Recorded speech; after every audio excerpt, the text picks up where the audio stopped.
नमस्कार। आज वसईच्या माणिकपूर नाका या ठिकाणी जागृती सेवा संस्था आणि इतर संघटनेने आज या ठिकाणी दिल्लीमध्ये जो सोनम वांगचुक यांचा जो उपोषण चालू आहे यांना समर्थन दाखवण्यासाठी आज इथे मुख्य प्रदर्शन चालू आहे। ह्याचं मुख्य कारण काय ते आपण विचारूया। आज जे काही चालू आहे ह्याचं सविस्तर तुम्ही काय सांगाल? नाही, आज जे काही चालू आहे ना त्याच्याविषयी आमचा तीव्र निषेध आहे।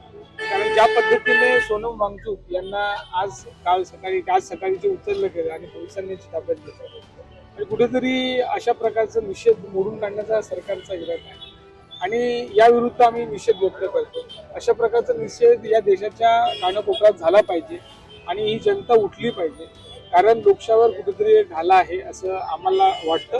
म्हणून आज आम्ही या ठिकाणी अगदी शॉर्ट पिरियडमध्ये आम्ही या ठिकाणी आलेलो आहोत आणि एक मूक निषेध या मार्गातून आम्ही या लोकांना आवाहन करू इच्छितो की हे जे काही चाललेलं आहे ते बरोबर नाही, हे कुठेतरी आपल्याला थांबवलं पाहिजे आणि म्हणून आम्ही या संघटनेच्या मार्फत एकत्र आहोत। यानंतर आता तुमची पुढचा स्टेप काय असणार आहे? पुढची हे आहे की आम्ही जोपर्यंत पारदर्शकता आणि जबाबदारी कोणी सरकार घेत नाही या विद्यार्थ्यांच्या परीक्षेविषयी, तोपर्यंत हा लढा चालूच राहणार। आम्ही नेटाने हे बघत राहणार की पारदर्शकता आणि जबाबदारी घ्यायलाच पाहिजे आणि exams without corruption, without leak व्हायलाच पाहिजेत। आमचा लढा चालूच राहणार। तुम्ही आज जे तरुण मंडळी विद्यार्थी आहेत त्यांना तुम्ही काय सांगाल? आता आज आहेत आता आपल्याकडे आज 100 इथे मुला मुली आहेत, त्यांनी चांगला सहभाग घेतलेला आहे। असेच पूर्ण वसईभरचे जेवढे ते युवक आहेत किंवा तरुण मुलं मुली आहेत त्यांनी सहभाग घ्यावा ही त्यांना विनंती आहे। आणि ह्या जो आता तुम्ही इथे निदर्शन करतात ह्यात तुम्ही काय वसईला काय एक मेसेज देतात? मेसेज हेच आहे, सत्य हे उघडकीस आलं पाहिजे। जे आता चाललेलं आहे ते सत्याच्या बाजूने चाललेलं नाही, ते लवकरात लवकर उघडकीस यावं आणि पारदर्शकता व्हावी म्हणून सर्वांनी या आंदोलनामध्ये भाग घेतला पाहिजे। या जेवढं पण आंदोलन आहे ते आंदोलनामध्ये लोकांची मागणी काय की शिक्षण मंत्र्यांनी राजीनामा द्यावा। बघा, डेमोक्रेसी आहे आपल्याकडे। सरकारला जनतेचा घाबरा असला पाहिजे, जनतेला सरकाराचा घाबरा नसतो, जनतेला कायद्याचा घाबरा असला पाहिजे। जर जोपर्यंत माणसाला घाबरा नसते की मी जर परफॉर्मन्स नाही करत आणि जपत माझा राजीनामा नाही मागत, जर माझा परफॉर्मन्स नाही आहे तर माझा राजीनामा मागितलाच पाहिजे, तुम्हाला काढलाच पाहिजे, परत तो घाबरा नाही। तोपर्यंत माणसाचं काय की माणसाला आराम आवडते, माणसाला दप्पत डेडलाईन नाही तप्पत माणूस कामाला लागत नाही, माणसाला दप्पत घाबरा नाही तप्पत माणूस कामाला लागत नाही। तर आज जर राजीनामा दिला तर प्रत्येक मंत्र्याच्या मनात असं राहील की जर माझ्याने कशी काही चुका घडली तर मला ही खुर्ची सोडावी लागेल। तर असा हा घाबरा असला पाहिजे। आज आम्ही सर्व तरुण कामाला लागतो, आम्हाला माहिती आहे आम्ही जर काम नाही चांगला प्रकारे केलं तर आमचा मॅनेजर आम्हाला काढून, आमची कंपनी आम्हाला काढून देते।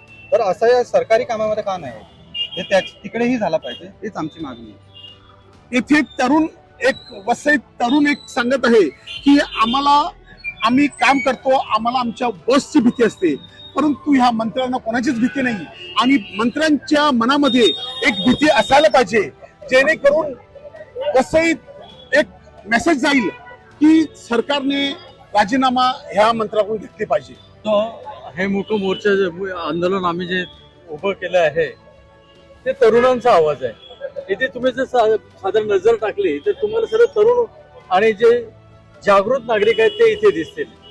ज्या संविधानाने आपला हक्क दिलेत, गांधीजींच्या अहिंसा आणि शांतीच्या मार्गाने आंदोलन करणाऱ्याला रात्री बेरात्री असं उचलून घेऊन जाणं हे एक हुकुमशाहीचं लक्षण आहे आणि ह्या हुकुमशाहीचा आम्ही तीव्र निषेध करतो।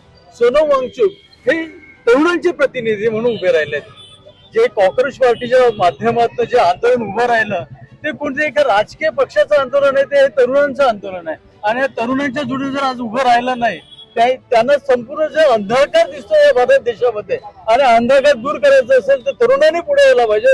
एक आव्हान स्वीकारून आज जे तुम्ही पाहता हे सर्व तरुण विद्यार्थी आज इथे हजर आहेत आणि जर तुम्ही पाहिलं तर सर्व जागृत नागरिक आज इथे हजर आहेत, त्यांचा हा आवाज आहे। त्याच्यासाठी सर्व एकत्र येऊन जे धर्मेंद्र हे आहेत आपले शिक्षण मंत्री, त्यांनी तात्काळ राजीनामा द्यावा आणि सोनम वांगचुक यांच्या जे त्यांनी प्रयत्न करतात अभिजित दिपके हे जे प्रयत्न करतायत हे तरुणांसाठी प्रयत्न करतायत, तरुणांचा आवाज ते बुलंद करू इच्छितात आणि त्याच्यासाठी हे सर्व चाललेलं आहे. तो राजकीय प्रश्न सुद्धा हातात घेतले नाही, त्यांनी फक्त विद्यार्थ्यांचा प्रश्न हाती घेतलाय आणि त्याला योग्य न्याय मिळेल ही आमची इच्छा आहे. आपल्यासोबत महिला देखील आहेत, ते काय सांगतात ते आपण ऐकूया. मॅडम तुम्ही काय सांगाल? सर सोनम जे याच्यासाठी बसले उपोषणाला, ते शिक्षणातील जे काही त्रुटी आहेत ते त्यांनी सांगितले आहेत, तर सरकारने त्याच्यावर जातीने लक्ष द्यायला पाहिजे. त्याच्यामुळे आपले जे यंग जे शिक्षण घेतात त्यांना तरी काहीतरी समाधान मिळेल, ते ऐकायला पाहिजे सरकारने. असं कसं हे किती दिवस चालू राहणार आहे? आणि जर काही असंच चालू राहिलं तर महिला नाही, तर आम्ही महिला शिक्षक सगळं उभे राहणार. हे काय चाललंय? म्हणजे आम्ही आमचं कर्तव्य करायचं आणि नंतर तरुणाईचं तुम्ही नुकसान करायचं. पेपर लीक, तो मुलगा अभ्यास करतो रात्रंदिवस आणि लास्ट मोमेंटला पेपर लीक होतो, म्हणजे काय म्हणजे चाललंय काय? तुमची मागणी काय? नाही, सरकारने ऐकायला पाहिजे. जोपर्यंत सरकार ऐकत नाही तोपर्यंत आम्ही धरणे धरून तुम्ही राजीनामा तुम्ही देखील मागत आहात. मागत आहोत. कुठेतरी काहीतरी करायलाच पाहिजे. तर आपण ऐकलं, ह्या वसईकरांनी देखील आता सपोर्ट दाखवलेला आहे आणि ह्यांचं म्हणणं आहे की जोपर्यंत सोनम वांगचुक ह्यांच्या आंदोलनामध्ये आम्ही जाऊ शकलो नाही, परंतु वसईवरून आम्ही त्यांना सपोर्ट दाखवतो आणि सरकारने ह्यांची गोष्ट ऐकून सरकारने शिक्षण मंत्र्याचा राजीनामा घेतला पाहिजे आणि जोपर्यंत राजीनामा घेत नाहीत तोपर्यंत सोनम वांगचुक ह्यांच्या सोबत आम्ही देखील आहोत. वसई लाईव्ह न्यूजसाठी दिलीप डाबरे, अब्दुल कलाम, नमस्कार.